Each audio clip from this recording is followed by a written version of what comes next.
All participants are in a listen-only mode for the duration of today's call. As a reminder, this call is being recorded. If you have any objections, you may disconnect at this time. Now, I would like to turn the call over to your host, Deb Rivera. You may begin. Thank you. Thank you very much. All right, well, good afternoon and a warm welcome to everyone who's joined us. Thank you so much for being with us today. We are very excited to be hosting this Q&A webinar on data.census.gov. As Jeff stated, my name is Deb Rivera, and I will be the moderator for this event. In today's session, our speaker, Tyson Weister, will be spending some time going over the most frequently asked questions on data.census.gov. And our colleague, Jessica Barnett, will be monitoring the chat and pulling some of your most pressing questions, which I will then read out loud to Tyson. That's going to be towards the latter half of the webinar. Now, having said that, I would like to remind you all to please be mindful not to include sensitive or personal information in the chat or with the questions that you submit, because we are going to be reading some of these out loud, and we are recording to later share this publicly. So today we will not be taking questions via the phone, and you will remain in listen-only mode for the duration of the call. So I would like everyone to please take a moment to locate the chat feature in your WebEx event screen. If you don't already have the chat panel open and active, you can activate it by hovering your mouse over the WebEx event screen and selecting the speech bubble icon, which is typically located on the bottom right corner of your screen labeled chat.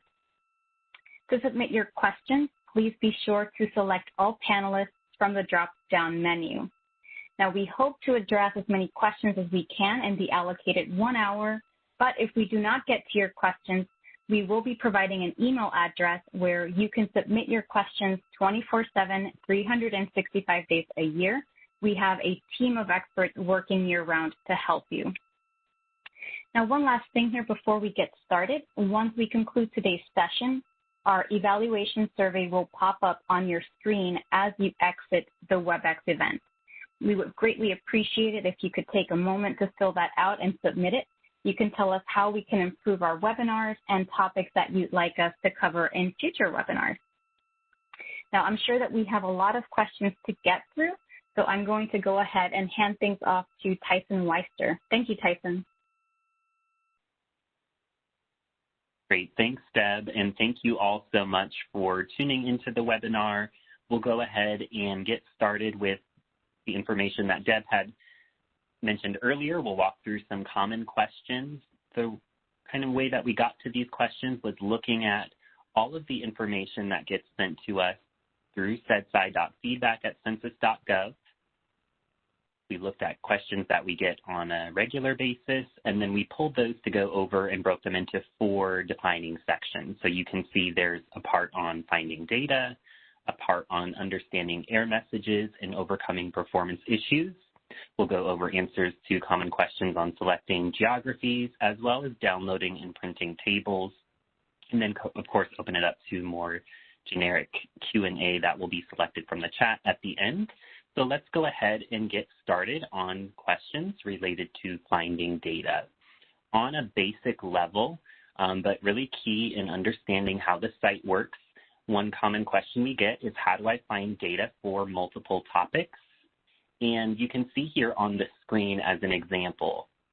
So if you're looking for data, you want to run separate searches unless you want your data cross-tabulated. So if I want data on percent veterans and median household income, I'll want to run 2 separate searches. You can see in the first illustration here, I've selected the topic tag for veterans, and then I ran that search and I was able to find a table that shows 6.9% of the population is a veteran.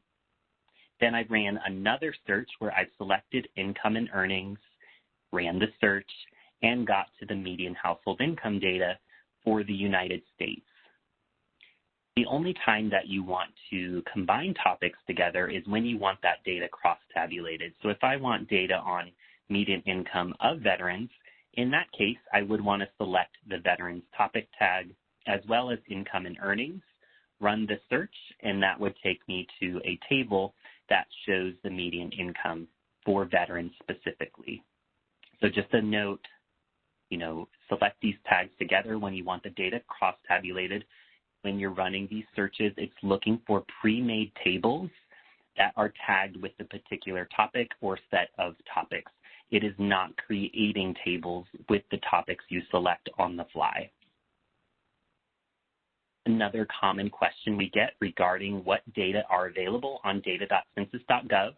At a high level, I've outlined on the left-hand side of this slide here, we have American Community Survey data from the 2010 to the most recent 2019 release. We have decennial census data from Census 2000 and the 2010 census, and data from our economic census and surveys and programs from 2012 through the present. That's kind of a high-level look. If you want more detailed information listing out all of the surveys and programs and even the different types of tables, you can visit the link on the left, and that will show you a detailed chart. We're showing just a snippet of that chart here on the slide, but certainly more detailed information available. Usually when we get questions about data availability, it's actually folks looking for data that's not quite on our site just yet. So I've outlined some of that information on the right-hand side for you, as well as some links for other ways to access this information. So lots of folks wanting data from the Population Estimates program. We've just begun adding information from that survey to our site. So you'll see a table on our site, but lots of other information that you're used to accessing. That data are still available, and you can access it through the program webpage. You can also look at the decennial census data before Census 2000. That data are available on the webpage, file transfer protocol site. And if you need help accessing this historical information, you can contact library@census.gov. Links included to access data from the American Community Survey from 2005 through 2009, as well as a special tabulation of the American Community Survey for the Equal Opportunity Employment, or EEO tabulation, available on the FTP site, and a new table tool that's in beta. And then your econ surveys and programs are listed as well. The data before 2012 are still available on the FTP site and program web pages.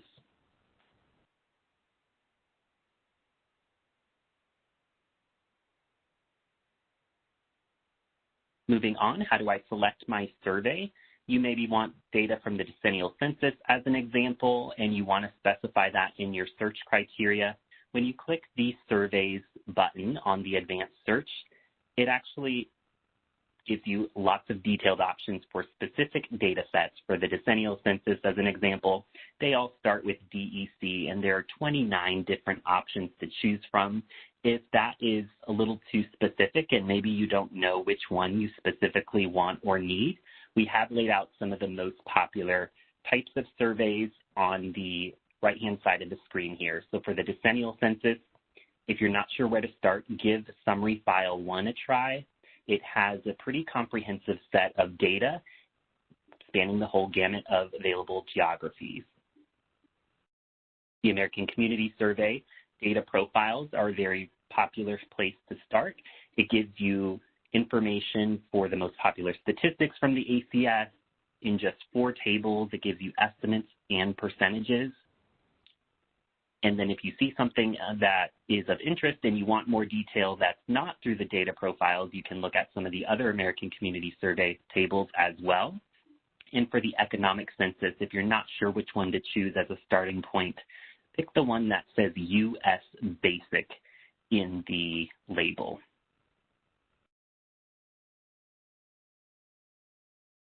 Moving from broad questions on accessing data to more specific ones, how can I get data for population density? Unfortunately, the tables that contain population density were not able to be migrated to data.census.gov, but the good news is that we have easy to calculate information both on data.census.gov and geography resources. So the formula is pretty straightforward. You would just take total population, divide that by the land area. Data on total population is easily accessible on data.census.gov, and you have 3 different options to choose from, whether you want the decennial census, American Community Survey, or the high-level total population data from the Population Estimates Program. That is the one table that is available on our site from that survey and program. I've also included the table IDs here that you might want to consider using. Once you've found that for your geography, downloaded the data, you can get the land area data through a separate geography resource called the Gazetteer Files. Pretty straightforward to use. You'll just visit the link, select your geography type, and download the file. And then that will contain for your geographic areas a column that says A land for land in square meters and A land underscore square miles for your land area in square miles.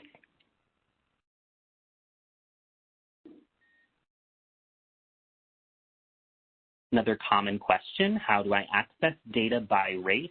We could certainly have an entire webinar dedicated to accessing data on race and ethnicity, but on a high level, just want to show you the pathway to get to that data.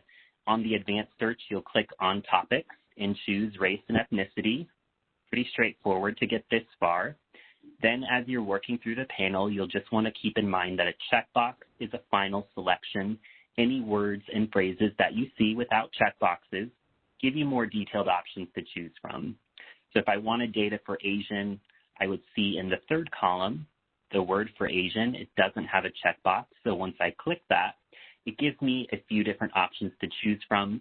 From here, it may not be obviously apparent whether I would want to click the box for Asian at the top, or maybe some of these other boxes, for instance, the third option that says 012, Asian alone. What are the differences between these?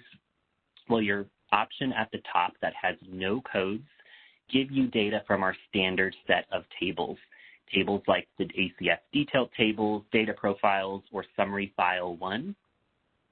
And you want to use these in general to get totals for most population groups, as well as characteristics for the major race groups, groups like Asian, Black or African American, American Indian or Alaska Native, etc. When you choose the other options, for instance, 012, Asian alone, when it has a code in the checkbox, that gives you data for a completely different set of tables. We call these our iterated tables. They include products like the American Community Survey, Selected Population Profiles, Selected Population Tables, Decennial Census Summary File 2 and 4. And we recommend using these with codes when you want detailed characteristics of the detailed population groups. Like if you wanted the income of the Japanese population, this would be a good kind of pathway to find the appropriate checkbox with a code. So just kind of pointing out the pathway on an overall level, and then your checkboxes without codes and your checkboxes with codes give you results for different tables. If you're not sure which one to choose, I would recommend giving the one at the top a try as a start. And if you're not getting the results you expect, see if there's a more appropriate detailed category with a code and try that as well. You'll get two different sets of table results. And Tyson, we do have a follow-up question. Sure. Okay, so this question comes from David, and he asks, I am a doctoral student and I am researching public higher education in the Mid-Atlantic region and COVID-19. How would we search both demographic and economic data?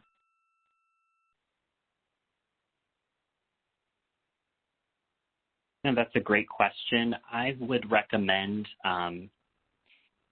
when you say economic data, that could mean a couple of different things, but to start it on a high level, I would actually go back to one of the earlier slides when I mentioned which survey to start with, and I would give a try for a few of these different high-level surveys. I would run a search, particularly under the American Community Survey, as an example, to get some of that demographic information under the data profiles. That will also have some information that you may consider economic, socioeconomic data like income, health insurance status, industry, occupation.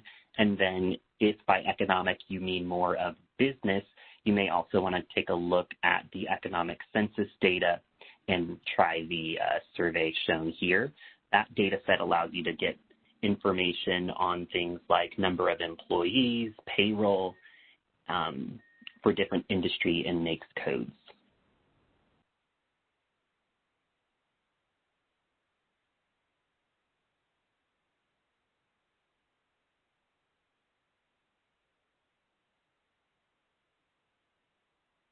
Thank you, Tyson. You can go ahead.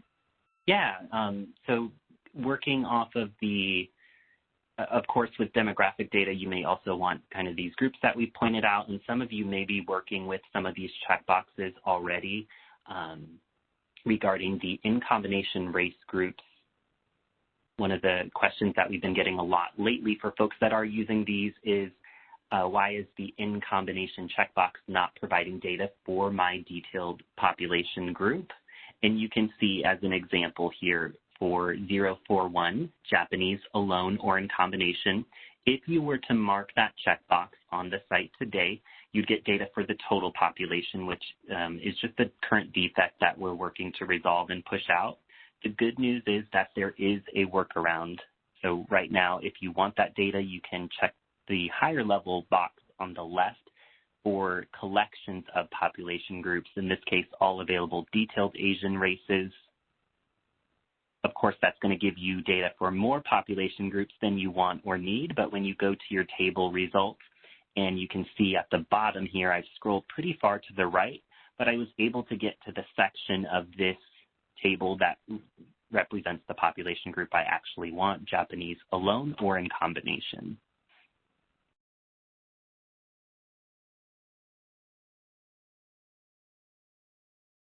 Another common question, why are my geographies and downloads not in order?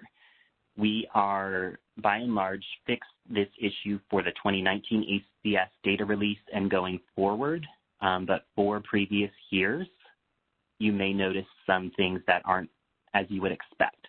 In the first example on the left, you can see I pulled up a particular table for all states in the U.S. The very first state, instead of being Alabama, it's showing Colorado. And then the second state jumps all the way to Indiana.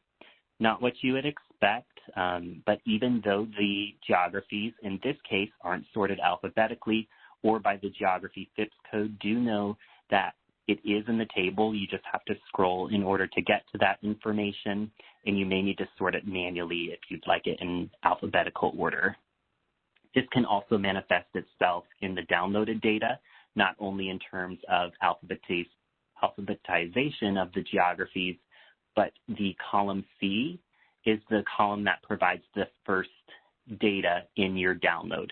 Now, you would probably expect column C to provide data for the total civilian non-institutionalized population as it does in the table, but you can see in this particular download, it's showing data for the total number of females age 19 to 64 years with public health insurance coverage.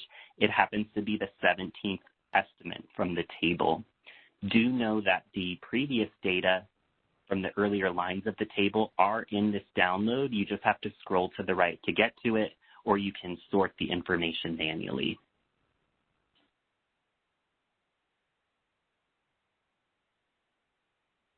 Another section of common questions we get, understanding error messages and overcoming performance issues. What is the recommended browser? We do recommend using Google Chrome. It's going to give you the best speed and performance with the fewest number of bugs and defects. So if you're not using Google Chrome already for data.census.gov, please do so.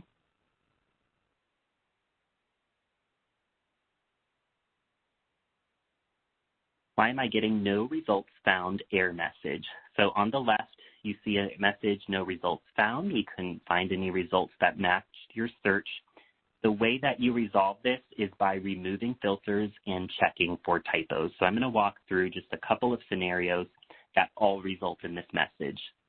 In scenario 1, we can see a typo, particularly if you're doing a code or table ID. In this example, you can see I typed in DP02, and the table ID is actually DP02. So do check for typos and correct that in order to get results. Another situation is you selected too many filters. Here I've selected filters for health, employment, housing, as well as a filter that provides information on products from businesses. And there isn't a single table on our site that covers all of these topics in one table. Again, we're searching for pre-made tables, and it's looking for tables that are tagged with a particular topic. Generally, when you're navigating through the site, what you're going to see is that the topics will be grayed out. So if you've already made some selections and you go to select something that's not compatible, most often the site's not going to let you do that. But there is always exceptions to the rules.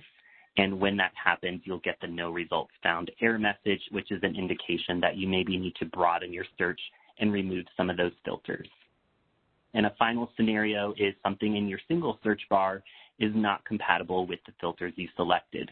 Here I've typed in DP02, so I have the correct table ID, but my geography selection is for all blocks in Los Angeles County.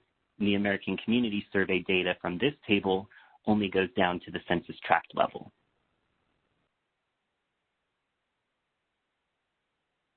Other error messages: why am I getting data not available? The way you resolve this is to get a higher level geography table or NAICS code. So when you get this, generally the data are suppressed. So one example, generally speaking, you can get data from economic surveys and programs at the economic place level, like the city of Chattanooga that you see in my selection. And you can also get data for 4-digit NAICS codes, as an example, 3341.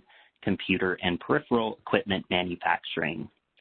However, for this specific selection, Chattanooga and 3341, it results in a data not available error message, which tells me there are either 0 computer and peripheral equipment manufacturing businesses in Chattanooga, or that the number is so small that we had to suppress that particular data value in order to protect the confidentiality of our respondents. Another way that you may see data suppression is through blank columns. So here I pulled up a table for all counties in Texas, specifically limited to just the population 60 years and over, and it provides very detailed characteristics. Because of ACS data suppression rules, this particular table is not available for this geography, Anderson County, Texas. You can learn more about data suppression from the American Community Survey, as well as geographic restrictions by table, visiting the links at the bottom.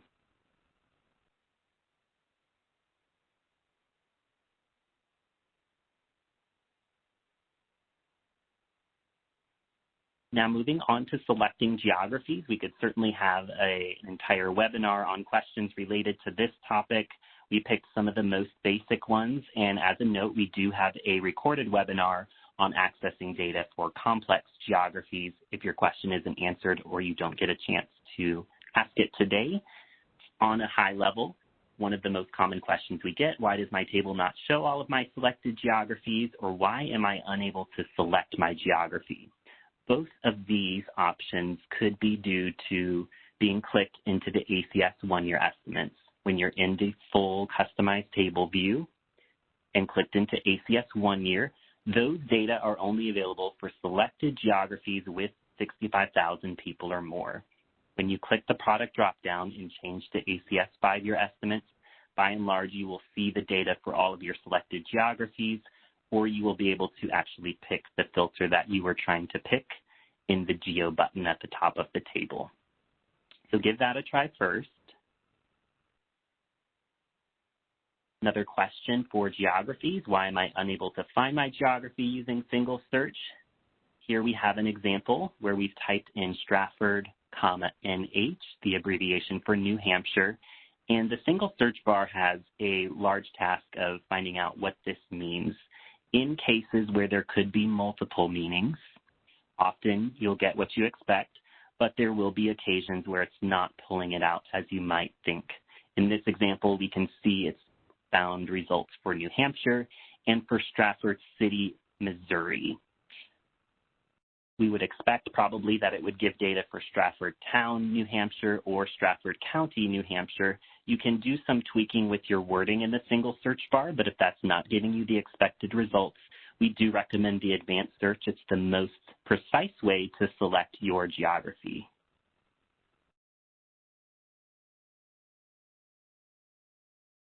And with that, we wanted to take a moment to actually look at this specific search. In the advanced search, how do I select data for my city or town? You come to us looking for data for your city or town, and we classify it as a place or a county subdivision. So be on the lookout for those two geography types in the advanced search. By and large, for most states, you will click on geography filter on the left, and then you'll choose place, and then follow the prompts. In this case, we have a simple example, clicking the state for Georgia, and then choosing the city, Atlanta, Georgia. For a few select states, primarily in the Northeast and the Midwest, those geographies for towns, townships, and boroughs are legally defined as county subdivision. So if you're not finding your result under place or you're not getting what you expect, go ahead and click on geography, choose county subdivision, and then you will follow the prompts here. In this screenshot, I'm showing the prompts followed through the selection for Stratford Town within Stratford County, New Hampshire.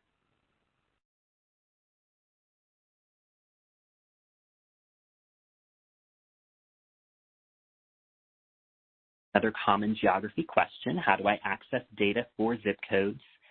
For information on people and housing through the decennial census and the American Community Survey, we provide data for generalized representations of zip codes called zip code tabulation areas.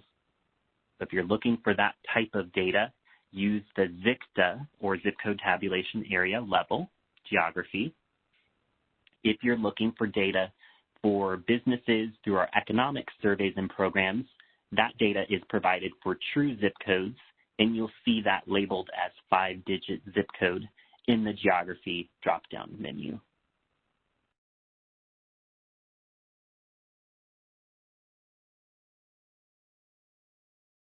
Once you know to use ZICTAs, if you're looking for information on people or housing, a couple different ways depending on the survey or program that you need the data for. The 2019 American Community Survey, you'll select geography and zip code tabulation area. Pretty straightforward when you know a specific zip code area that you want, but if you want the data in bulk, for the ACS, you'll see the checkbox at the top that allows you to select all ZICTAs in the U.S., and you can even drill down into an individual state and get all of the ZICTAs within a particular state. The way that you'll access this through the decennial census is a little bit different. So you'll use the geography, then you'll turn on the Show Summary Levels toggle at the top of the second panel, and then what you're looking for is Summary Level 871. This is a summary level that we have data through the decennial census only. It'll prompt you for your state, and then you can go ahead and select the checkbox that allows you to get all ZICTAs in a state. And if you're looking for historical American Community Survey data, that functionality is available through other means in terms of getting that data for all ZICTAs in bulk, and we've outlined that process in the FAQ listed here. If you're looking for decennial census data for all ZICTAs in the U.S., we also have a FAQ that walks through that process and explains in a little bit more detail.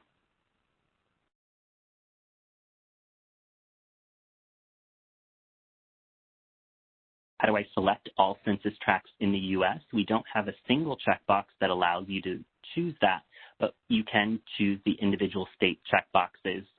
For instance, all census tracts in Alabama, Alaska, Arizona.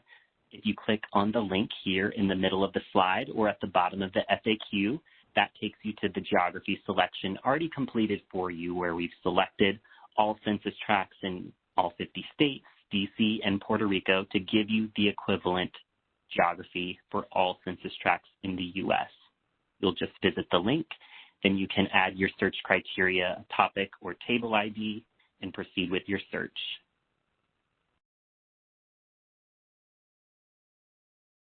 how do I select all block groups in my state? We do have checkboxes, things like all block groups within Washington. We have not yet done the technical backend work to enable these for American Community Survey data tables. So what this means is if you use this for ACS data tables, it will result in a download failed error message. The good news is that you can use the lower level collections as a workaround. As an example, you can choose all block groups in each of Washington's 39 counties in order to get the equivalent data. And even better yet, you don't have to worry about clicking all of these boxes for all of the counties in your states. We've already done that. Just visit the link for this FAQ, and you'll be able to click on a link with all block groups for your state with this workaround selection already in place for you.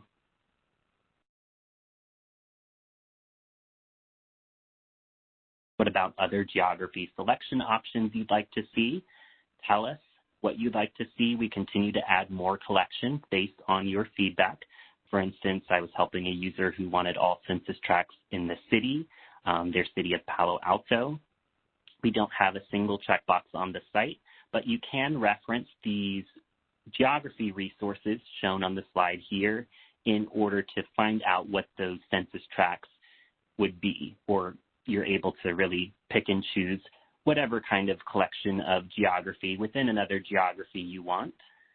Once you have that information through the reference material, you'll have the list of geographies that you can select individually on the site in order to get the data that you need.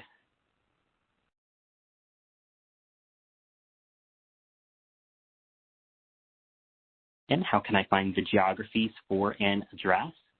We are in the very early stages of building this functionality directly on our site. The good news is that we have the Census Geocoder as a resource that you can use. So what this means is you can visit the Census Geocoder. Here on the left, I'm showing a screenshot where I've typed in the address for the regional office in California, and then you click Find. If I wanted to know what census tract this particular address falls in, I would just navigate to the census tract section of the results and then read the name. So I can see that this address falls in census tract 3105.01. And then with that information, I would know when I go to data.census.gov how to select that particular geography. Once you make that geography selection, you can add additional search criteria in order to see the population, income, health insurance, etc. statistics for this neighborhood.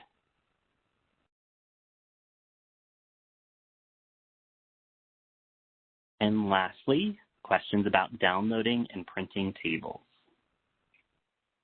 One question, why is my download a JSON file? We've seen an uptick of these questions coming in and working towards resolving the underlying issue.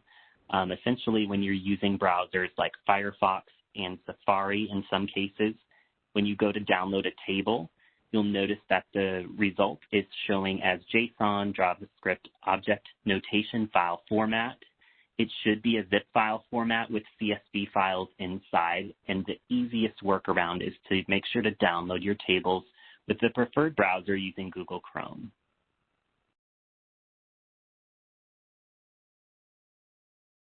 Why does my download not look like the table?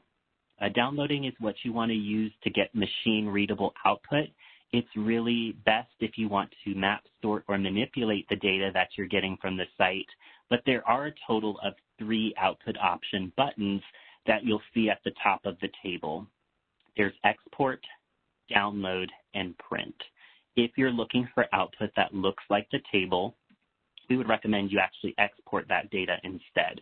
So you'll click the export button, you'll proceed to export to Excel, and then the end result is you're going to get this nice output that looks very similar to what you're seeing on screen. It has all the qualifying information, the table title, table ID, survey program, the year, a link to get back to the exact table on our site, and then, of course, all of the data here laid out, nicely formatted with your geographies in the columns, and then your data variables laid out here with all the indentation you see on the table.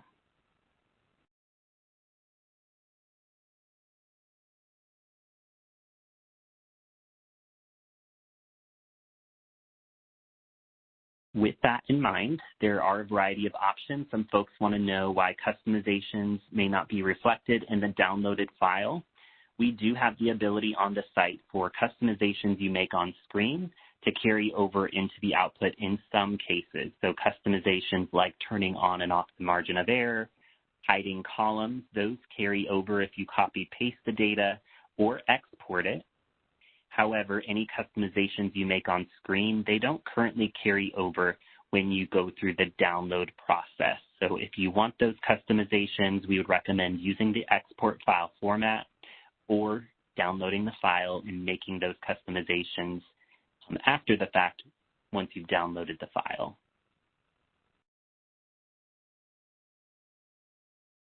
How can I print my table? We've made it a lot easier by adding a print button at the top of the table. Once you press that print button, it will give you a note saying that only the first table or the first page from the data table will print. So once you go ahead and say you want to print anyway, know that this is best for small tables, generally with a single geography, but there are a few steps that you can take in order to fit more information on that one page that will print out for you with the data table. You can, prior to printing it, adjust the width of the columns to make them smaller. You can also hide the columns that you don't need. And then the last thing you can do is use the print settings and adjust the print scale. For instance, here we're showing some adjusted column widths and a print scale of 55%.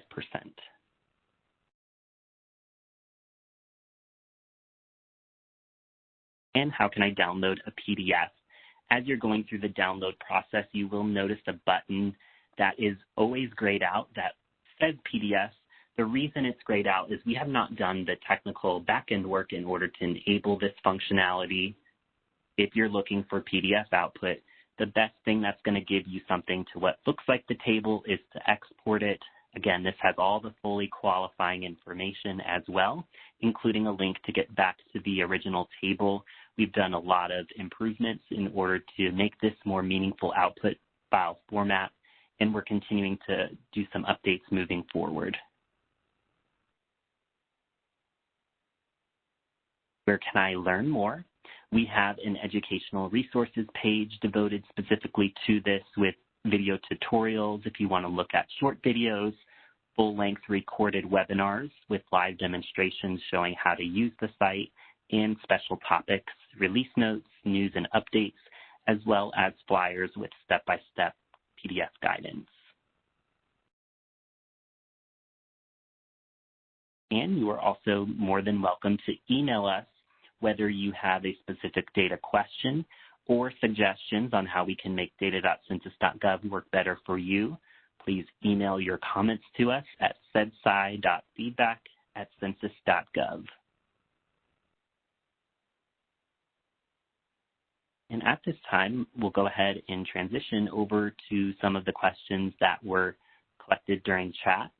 Again, if you don't get a chance to ask your question or don't get an answer, you can also pose your questions to the contact information on this screen, depending whether you're a member of the media or the general public.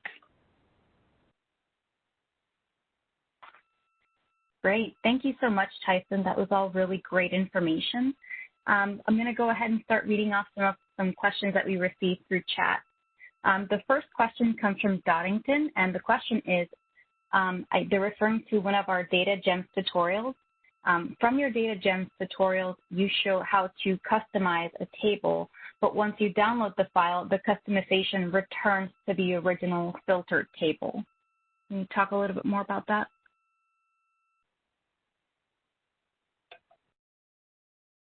Yeah, that's a great question. So the customizations you make on screen, if you do certain actions on the site, like downloading the table or sometimes adding, removing geographies or resizing the screen, certain actions you make can reset the table to its default view, which won't have your customization saved. So that would be actually a good example of feedback that we like to hear emailed to us through cedsci.feedback@census.gov on how we can make the site work better for you. So there's nothing that you're missing or doing wrong, but it's great feedback for us moving forward. Okay, thank you. The next question comes from Susan, and she wants to know, what is the best document for integrating census data with a town's GIS?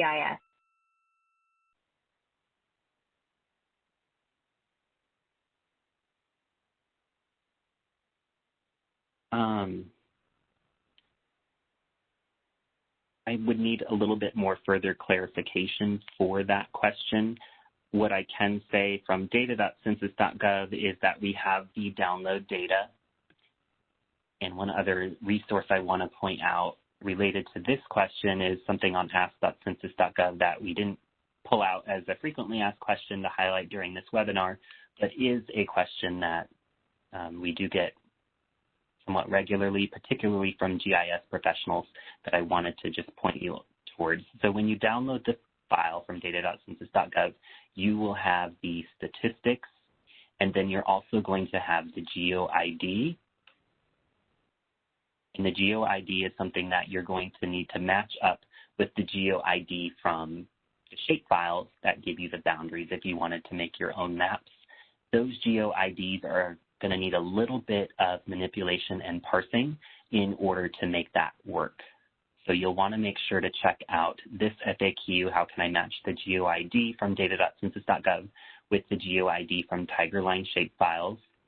Again, what you're going to be getting through data.census.gov is the statistics for population, people, economy, housing, and then any other resources like Tigerline shapefiles. Those would all need to be downloaded separately through the geography web page on census.gov. We haven't yet integrated those resources into data.census.gov, so I would recommend kind of checking out the Tigerline information as well as the statistics from our site.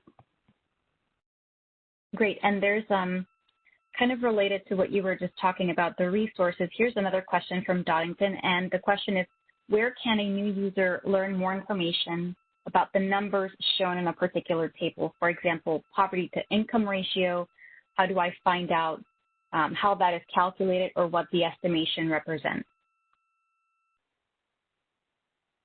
And that's a great question, and I'm actually going to approach this from looking at a table itself. So I'm just going to pull up a quick table that you all should be able to see on screen and show when you click Customize Table in the upper right. I showed a few screenshots that had this Customize Table ribbon, and in the Notes section, you'll want to click on Notes. This is the best way to get to the technical documentation for individual surveys and programs. And in this first link, you can see the technical documentation is the very first link in quite a bit of information that you could read through. Once you click that link, what you want to choose is this very second document, in this case, that says Subject Definitions. And then you could kind of scroll through the document. You can press Control F and search for something in particular, or you could, look at poverty or income and read more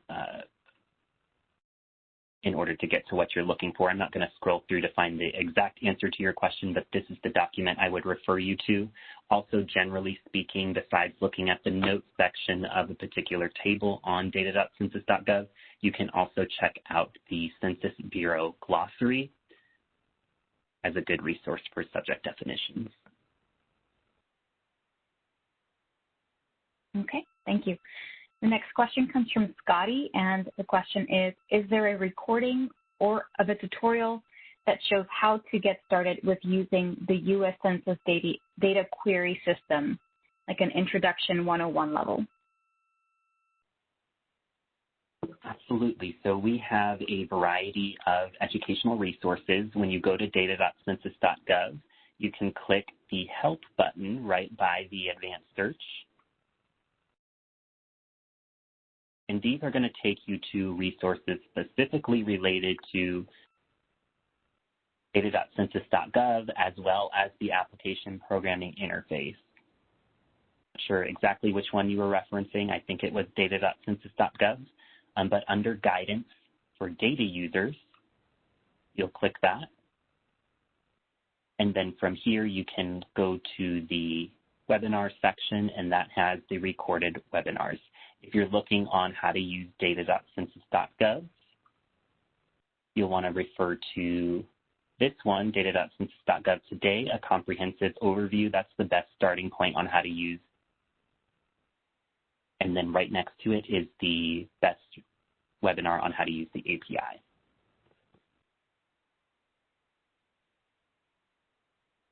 Yep, and I think the question was census data query system. So I'm not sure if that was particularly related to the API, but you are pointing to the webinar that we just had for demystifying the Census API, which is also a great resource. Okay, our next question comes from Patricia, and the question is, if we wanted the most recent ethnicity numbers for a select sector of a city at present, what survey would be the best to use, considering that the 2020 decennial numbers are not available yet? Great, that's a great question. If you're looking for a sector of a city, I'm assuming that means you don't want the full city, but you want different parts. So I'm not exactly sure which geography you're referring to, but based on that information, I would definitely recommend the American Community Survey would have the geography that you're wanting and needing, whether that's looking at census tracts in your city or some other way of slicing and dicing a city. They are the most fresh, up-to-date portrait of America's people and housing in between the decennial census for those geographies. So I would recommend the ACS. The most recent is the 2019 American Community Survey.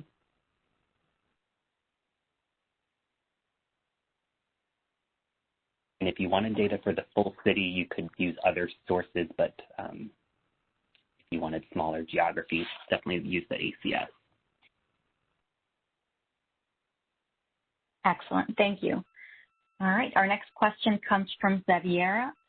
Is an updated EEO tabulation table available for download? And if not, when will it be available for 2010 and after?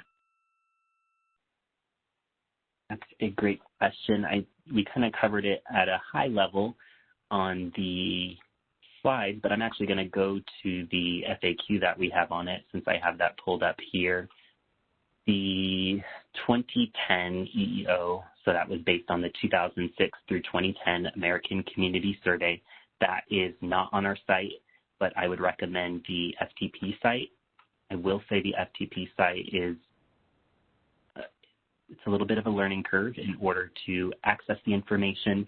Generally speaking, for American Community Survey FTP site products, you have to download the data in one file, the geography in another file, and then merge them together in order to actually make sense of what you're looking at, just because it's too much information to all be in one place. But I would recommend that as a starting point, as well as the EEO table tool. This is a tool that's in beta, but it's pretty easy to use. With just a couple of clicks, you can get some of the most commonly requested information. So check out those two resources. In terms of future releases, we don't have this out listed here. I'm not sure off the top of my head, but I believe in the next couple of years, the update to this is expected. And we are working towards adding that on data.census.gov, but more to come on that. If you need specifics, feel free to email us and we can dig into it further for you. Okay, thank you. And this question came up quite often in various ways. So I'll say this question specifically came from Jean, and it is, can I get data for characteristics by race and ethnicity? For example, poverty by Black, non-Hispanic, and Asian non-Hispanic. Yes. We showed on a high level in one of the slides, but I think it might be helpful to actually see in the advanced search on the live site. So I'm just going to take one moment to look at that in particular. So we showed selecting your race and ethnic group. This is a detailed group, so we'll click on topics, race and ethnicity. And remember, anytime you want characteristics of detailed groups, you're going to want something that has a code in it. Now, Black, non-Hispanic, you may not know offhand which one to check. But once you go through the panel, you'll look at not Hispanic or Latino. And then you can look at data for overall the population that's not Hispanic or Latino, or you can drill into detailed not Hispanic or Latino. And then from here, you'll start to see some of the groups that you're looking for. For instance, you may be interested in population group 453, Black or African American alone, not Hispanic or Latino. Once you've selected this, you can go ahead and choose your other topics as normal. For instance, under income and poverty, marking until you mark the poverty checkbox, and then you just run the search and it pulls up the available tables. Depending on your geography selection, you may get data from 2019 ACS 1 year, or you may go back to a more comprehensive data set that's released once every 5 years. So as an example, through that data set, we can see in the U.S. the total Black or African American alone, not Hispanic or Latino population, and then we can start to see some of the data for folks who have income below the poverty level.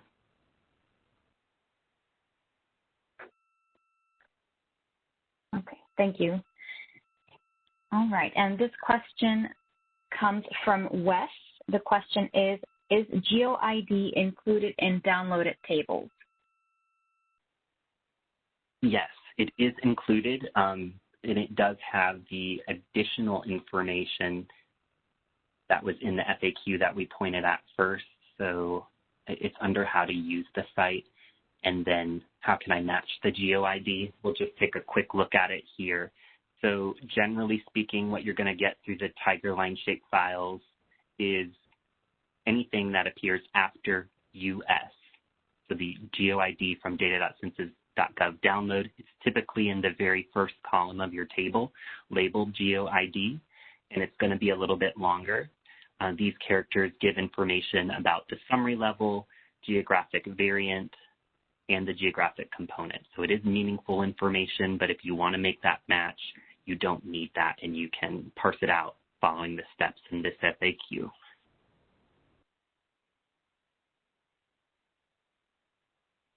Okay. And here is another question that came up quite frequently, and honestly, I think we were all expecting it. This question comes from Dave. When will 2020 census data be available? That's a great question. Our area is responsible for disseminating the data. We aren't involved in 2020 census data collection or the data products or the data release determination dates. We would recommend that you pose your question to pio@census.gov.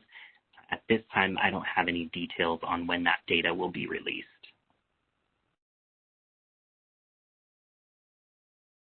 Great, okay. So this question comes from Patricia. Is it possible to get a crosswalk between ZICTA and TRAC? I usually use the ACS data profile.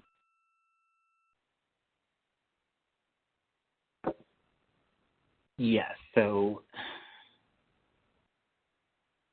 in terms of if you want to know which census tracts are in a particular zip code tabulation area, I'm assuming that's what you mean by this question. That would be an example of where you would want to use either the relationship files. I don't believe the relationship files have that particular combination of relationships, but Naval GeoCore is more flexible and would be a tool that you could use in order to find that. So you would visit the link here on this slide, and then you would choose whatever state it was that you wanted for your analysis. And then on the left, you would choose where it says zip/ZICTA. You would just click that. And then on the right, you would click census tracts. You'd kind of scroll down and run the search. And what it's going to do is spit out a file for every single ZICTA in your state. And if that ZICTA has more than one census tract, it's going to have a separate line in that file identifying each and every census tract that is either fully within that zip code tabulation area or partially within that zip code tabulation area. That would be the best recommendation to get that crosswalk.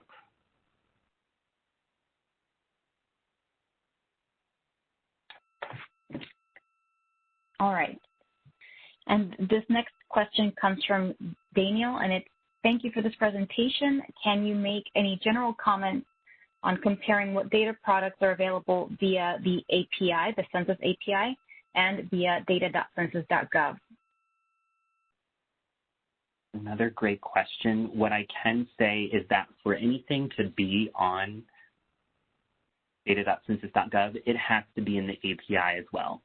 So the entire set of data that you see on data.census.gov is on the API. The API can have additional data sets as well, particularly more historical information. There's also several surveys and programs that are on the API that we haven't put in data.census.gov just yet. When you go to census.gov/developers, the very first link in the paragraph to the discovery tool, and then I'm just going to open up the very first link, the HTML version of the discovery tool. If you want to just view the information, you can scroll and see all of the information in data sets that are available in the API. There's 540 different ones. This does account for kind of different data sets in terms of different types of tables in some cases, as well as individual vintages counting as an entire data set for many surveys and programs. But this is the comprehensive list as to what is publicly available through the API if you wanted to make that comparison. Okay, thank you for that. And we're approaching here the top of the hour, so I'm going to ask two more questions. And Tyson, I know you have a couple more slides with resources that you'd want to go through. So this next question comes from Doddington, and it says, do you get the GeoID with the link to Tiger files? No, the Tiger files are currently separate from the data.census.gov download. So you would need to go to the resource page. You can pull up the FAQ for data.census.gov, and you'll find that one of the FAQs talk on how to download shapefiles, or you might just be able to Google Tigerline shapefiles and get there a little bit more quickly. But it's two separate processes. Download the data for statistics and GeoID on our site, and then download the shapefiles and connect those two based on GeoID separately. All right. And our final question comes from Bruce, and he wants to know, where can we find the plan or a schedule for adding additional data sets to data.census.gov? Yeah, so on a couple places you can look when you go to the Help button on data.census.gov landing page. First, I want to point out news and updates. So this doesn't look forward so much as it does document the present on the day of the release. You can even see for today, we've posted a couple of historical data sets that we've added to data.census.gov for the first time, and you can kind of scroll through to see recent releases as well.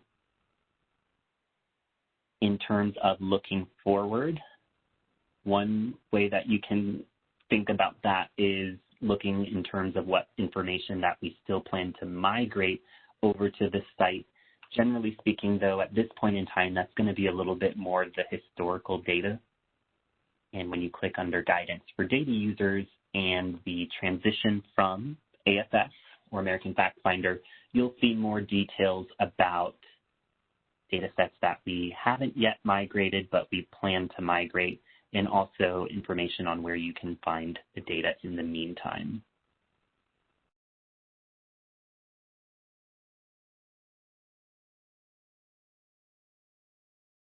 Excellent.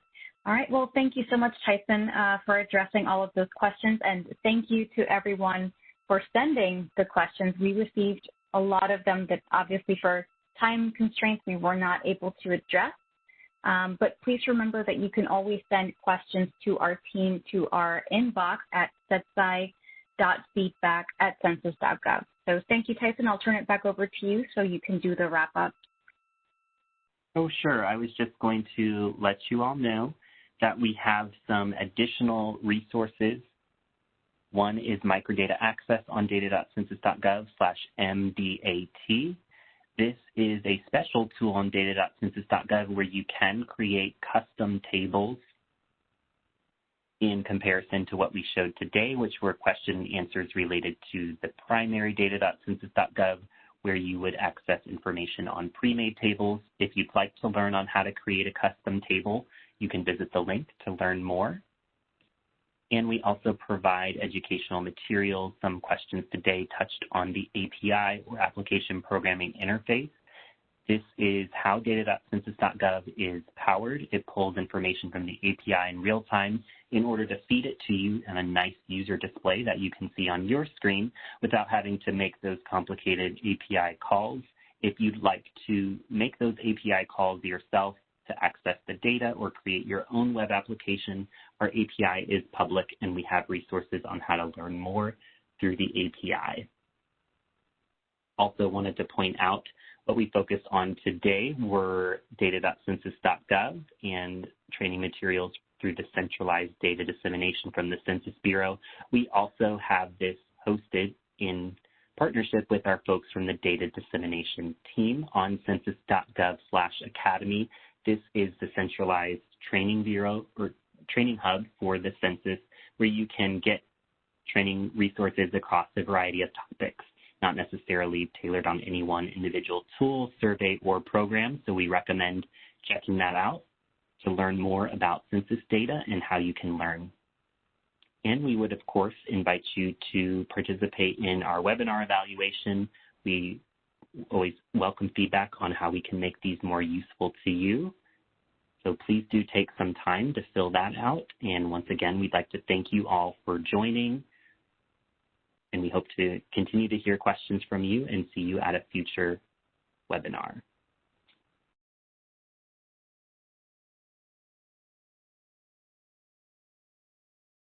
All participants, this concludes today's conference. You may disconnect at this time. Thank you. Speakers, stand by.